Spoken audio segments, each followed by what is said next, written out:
అండి పౌచ్ మాత్రం చాలా బాగుంది. ఫోన్ కంటే ముందు చాలా నీట్గా ఉంది పౌచ్ అయితే మాత్రం. ఈ ఫోన్ ఏంటంటే S21 ప్లస్ అండి 5G మొబైల్. ఇది 8GB 128GB.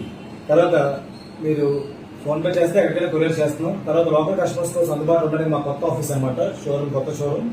దీంట్లో ఏంటంటే మీకు ఇక్కడ సీక్రెట్ థియేటర్ పక్కన మలబార్ గోల్డ్ ఏదైతే ఉందో దాని పక్క సందులో ఉంటారు మన ఆఫీస్. అన్ని డిస్కౌంట్ స్టాక్స్ పెడతాం కాబట్టి మీ లోకల్ కస్టమర్స్ అందరూ హ్యాపీగా రావచ్చు. ఇవాళ పెట్టింది అయితే S20 ప్లస్ 5G మొబైల్ అంటే 8128. అప్పట్లో 60,000 70,000 ఉండేది మోడల్. ఇది నా బిల్లు కూడా వేశారు జాగ్రత్తగా. 85,000 రూపాయలు కొన్నారండి ఫోన్. ఇది 21లో. కానీ ఫోన్ మాత్రం పర్పుల్ కలర్ ఎక్సలెంట్ గా ఉందండి. హ్యాండ్సెట్ అయితే ఫుల్ ఒరిజినల్ అంతా కరెక్ట్ గా ఉంది మీకు. దీంతో పాటు హ్యాండ్సెట్ ఒకటి వస్తుంది. డేటా కేబుల్ రాలేదు కానీ నేను పంపిస్తాను మీకు. ఎవరైనా కావాలంటే ఆర్డర్ పెట్టుకో.